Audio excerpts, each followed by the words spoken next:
Hello, my name is Rick Hake. I'm a candidate for Congress for Oregon's District 2, which is composed of the city of Grants Pass, all of Jackson County, and all of the counties east of the Cascades. I want to talk to you today about a very serious topic as I see it, the war policy that we currently have and the imperialistic nature that we're starting to build up, or reputation we're starting to build up around the world. I want to talk about two things. One is the buildup of the troops and the amount of forces that we have out in the world today, and the serious erosion of the doctrine of sovereignty.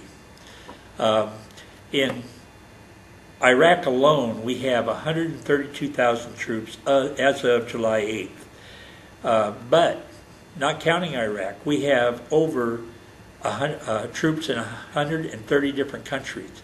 Now there is a logical use for some troops in countries where we have embassies. We have Marines that guard our embassy staff and our ambassador.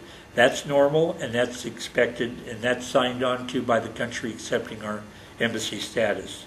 But when it comes to bases, we don't need bases in other countries. This is establishing us as a power that we're not supposed to be.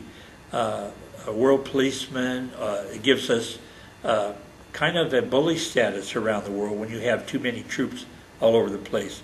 I would like to see us withdrawn, like the Constitution says. The only troops that should be at war should be by those that they mandate to go to war. Now there is a provision that was made in 1973 called the War Powers Act that gave a president the ability to place troops on foreign soil in the event of national security, threat to national security, but it had a couple of stipulations. Number one, he had to notify Congress within 48 hours that he had done this. And number two, if Congress didn't declare war, those troops had to be out of there in 60 days. That was the limit. And so now we see troops in bases all over the place. We need to withdraw those troops to our continental United States, put them on our borders. We could probably cut half the staff that we have in troops, and that would save our country a lot of money at a time it really needs it. And we could also enforce our border security a lot better. We could return the National Guard troops to where they should be legally in the states where their governor controls them or is commander of them. And also we could show a much better image of our country to other countries.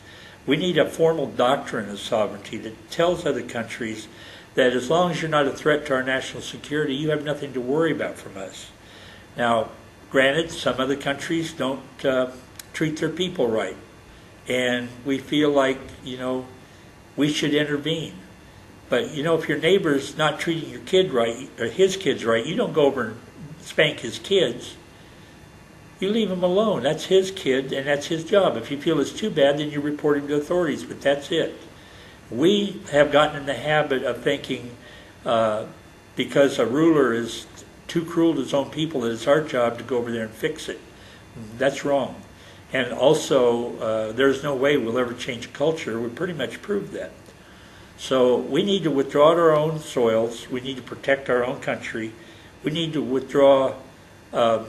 We need to draw up a formal doctrine of sovereignty that shows other nations that we're making a new step. This idea of threatening war with the countries of Iran and North Korea does no good. That's rhetoric that will get us into trouble. That's like the bully flexing his arm in the yard. And those countries aren't going to put up with it. They're going to challenge us. And then we're either going to go to war or we're going to be proved to be an empty threat. So we need to start respecting other countries' sovereignties like we want our country's sovereignty respected. Now, one last thing.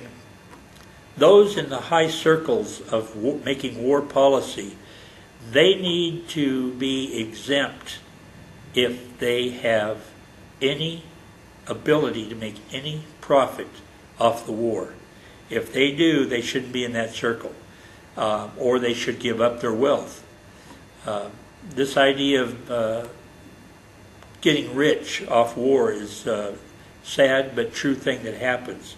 And unfortunately, it's the cause of most wars, is corporate leaders to see how they can make a few shekels out of getting a war going. So our top leaders need to be free of that kind of accusation, of that kind of intimidation that they can put on the people that make the policy.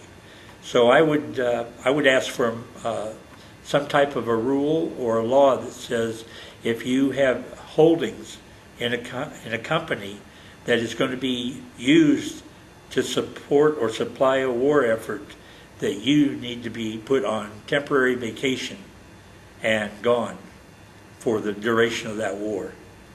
And so that's my feelings, and I'm thankful that you allowed me to come into your living room and tell you about it. My name is Rick Hake. You can learn more about me at www.rickhake.com. I hope I get your vote in 2008. Thank you.